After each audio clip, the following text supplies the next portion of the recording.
One thing that's missing from these helmets is what? Stars. What color? White. You get those if you win.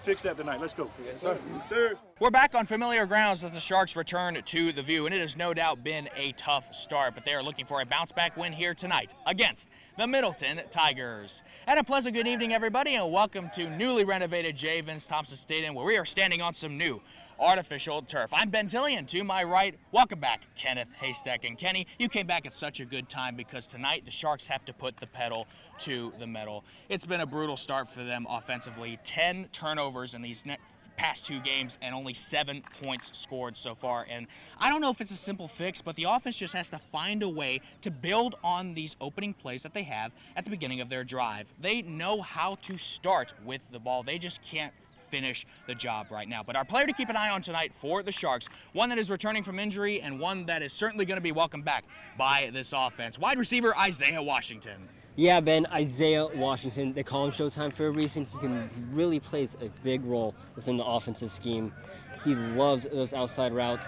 It's going to be interesting to see what role he plays tonight.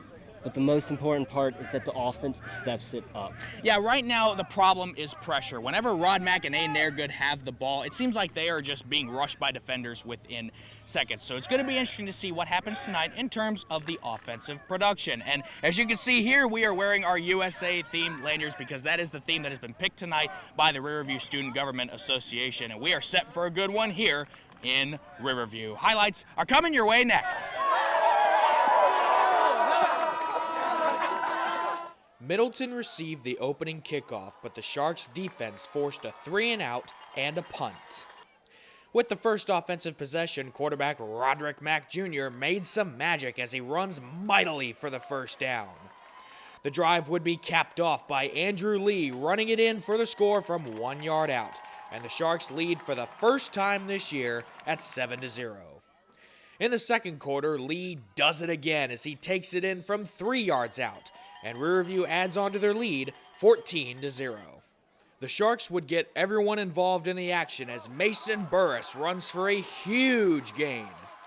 And it's capped off by Roderick Mack Jr.'s 4-yard touchdown keeper. In the third quarter, backup quarterback Aiden Airgood throws it up for Damian Paulin, who makes an amazing catch.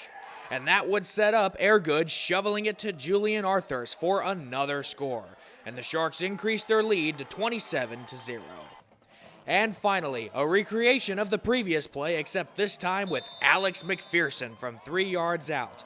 And the Sharks win their first game of the season in front of a big crowd at home. I just want to congratulate you guys. I'm so super proud of you.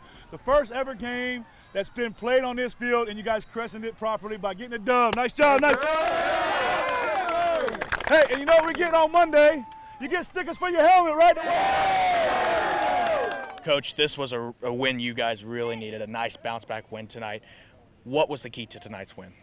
Well, I was talking to our athletic director, Mr. Warren, all week, and he kept preaching, hey, no turnovers. You know, the 3 games that we played previous to this one, it's turnover city, right? So we just try to really clean up on the turnovers and also clean up on the penalties, and it paid off. I was so proud of the team. Andrew, stellar performance tonight, 2 rushing touchdowns. What do you think the key was to tonight's win? You know, we came out hard today, and to be honest, I think O-line just improving all week was very great for the team. Because before it was hard for us to block, but they just opened the holes today. It was looking great. Well, the Sharks finally got their bounce-back win tonight as they beat Middleton by a score of 41-12. Kenny, everything just looked so much more fluid for the Sharks tonight. Yeah, Ben, the O-line put it together, and the defense was able to hold their own. It truly was an amazing performance. Yeah, and as good as this might feel, it doesn't get any easier as they have to go back on the road next week to take on the Plant City Raiders. For Shark TV and Shark Attack, that's Kenneth Haystack. I'm Ben Tilley, and we'll see you next week.